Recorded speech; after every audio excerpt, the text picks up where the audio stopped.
Albert Camus se preguntaba en El hombre rebelde si negar a Dios no suponía cuestionar la misma idea de la moral y la justicia.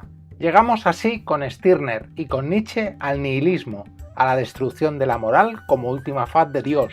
No obstante, el nihilismo de Stirner se diferencia del de Nietzsche por su vitalidad y satisfacción. El autor de El único y su propiedad no se conforma con acabar con Dios, también quiere hacerlo con toda idea eterna. Estemos hablando del hombre de Feuerbach, del espíritu de Hegel o de su concreción histórica y política en el Estado. Dios sería una enajenación del yo, y todas sus formas y todos sus profetas no son más que distintas formas para negar al único que yo soy. El yo de Stirner nada tiene que ver con ningún absoluto. Se esfuerza el alemán en particularizarlo y darle forma real. La historia vendría a ser un esfuerzo para idealizar lo real y, a partir de Jesucristo, esa meta está lograda, por lo que empieza otra tarea, que es realizar lo ideal. Todo ello es para Stirner un intento de doblegar al principio único, vivo y concreto, en nombre de una serie de abstracciones: Dios, Estado, sociedad, humanidad. Incluso Stirner identifica el ateísmo con otra forma de devoción eterna, ya que sustituye a la deidad por el culto al Estado o al hombre. Esta visión de Stirner es objeto de muchas críticas, y también dentro del mundo libertario. Pero a pesar de ello, su obra se reedita una y otra vez, reconociendo el valor de su pensamiento, no de forma absoluta, sino como continuo contrapeso a una filosofía social nada abstracta y todo lo justa posible. Tomado de forma tajante, el pensamiento stirneriano es posible que esté más cerca de un liberalismo extremo, cuya noción de la libertad niega los vínculos sociales, junto a su visión del individuo aislado y motivado estrictamente por la utilidad, que del anarquismo. Por otra parte, las abstracciones y el sometimiento humano a ellas es algo objeto de plena crítica en las ideas libertarias. De ahí el interés de este autor. El egoísmo puede adoptar muchas formas, pero en continua tensión con los valores sociales y solidarios del ser humano. Nociones como fraternidad, al igual que el mismo concepto de amor, solo cobra sentido real en un ámbito de acción humana y en una praxis desarrollada por individuos particulares. La pasión destructora de Stirner, a diferencia de Bakunin, no produce un nuevo horizonte en el que todo esté por construir.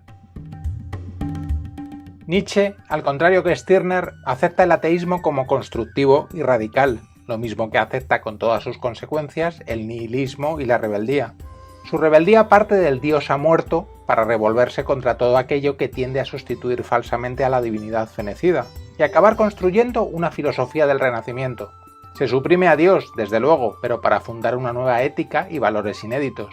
Tal y como dice Michel Onfray en su Tratado de Teología, solo el ateísmo hace posible la salida del nihilismo.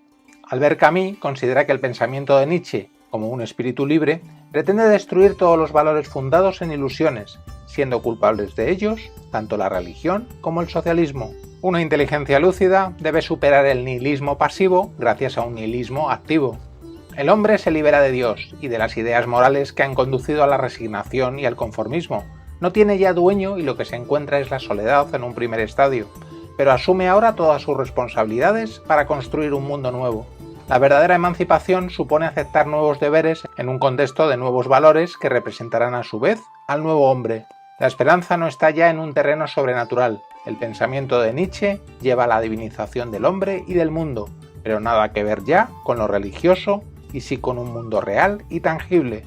Huelga decir que el concepto de superhombre de Nietzsche parece más que inspirado en la obra de Stirner. Camus, en El hombre rebelde, considera la injusticia realizada con Nietzsche por su supuesta interpretación por el nacionalsocialismo. Lo que considera que es un pensamiento enteramente iluminado por la nobleza, ha sido pervertido hasta la extenuación gracias a un desfile de mentiras. Si el predicamento del superhombre dio lugar a la fabricación metódica de infrahombre, lo que Camus reclamaba era recuperar el grito desesperado de Nietzsche a su época: «Mi conciencia y la vuestra no son ya una misma conciencia». Es algo que podemos trasladar a nuestra propia época. No obstante, es posible explicar el crimen resultante del espíritu de rebeldía si no existe un proceso de purificación posterior. Ese proceso estaba presente en el pensamiento nietzscheano de una forma metódica. Si ello se olvida, la lógica de la rebeldía acaba exaltando el mal. Dicha exaltación no estriba en derribar ídolos, sino en el todo está permitido, decir que sí a todo, que puede acabar consintiendo el crimen. Este consentimiento adopta también otra forma, y es cuando el esclavo acepta la existencia del amo en lugar de resistirse al mal.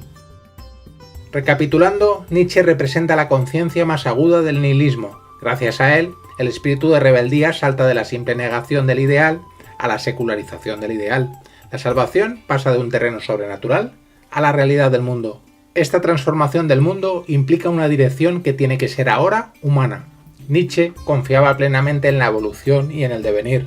El autor de Así habló Zaratustra no es, obviamente, un pensador libertario, aunque hay que aceptar la gran importancia de este hombre en la historia de la inteligencia y de la libertad.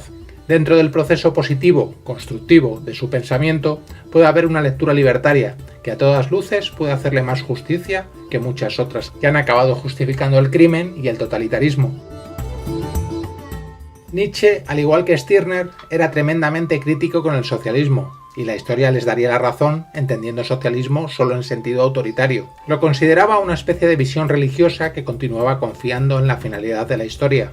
Recordaremos que el anarquismo es mucho más que una corriente socialista, y entre las autocríticas históricas que podemos realizar está este hecho reduccionista, además de la constante asunción de otras teorías emancipatorias. No podemos ni debemos arrodillarnos ante ninguna abstracción, sobrenatural o terrenal, pero tampoco ante la historia.